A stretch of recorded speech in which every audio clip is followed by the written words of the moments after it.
క్రైస్తవ కుటుంబంలో ఒక సంఘ కాపరిని అడిగితే, ఏంటయ్యా నీ పిల్లల సంగతి ఏంటంటే, దేవుడు మా పిల్లలందరినీ దీవించేసాడండి. ఎలాగా? ఒకడు ఇంజనీరు, ఒకడు డాక్టర్, ఒకడు ఐఏఎస్, ఒకడు ఐపీఎస్. అవునండి. పాస్టర్ ఏమంటాడు? దేవుడు మీ కుటుంబాన్ని ఎత్తి పట్టుకున్నాడమ్మా అంటాడు.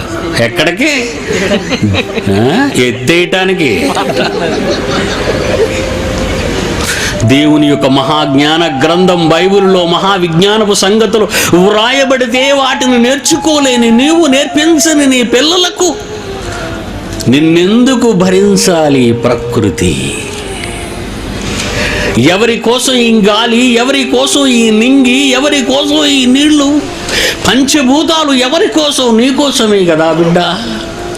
వీటన్నిటినీ జీవితాంతం అనుభవిస్తూ నేల సారాన్ని, ప్రకృతి సారాన్ని తింటున్న నీవు ఎవరి కోసం బ్రతుకుతున్నావు? ఇదేనా నీ చరిత్ర?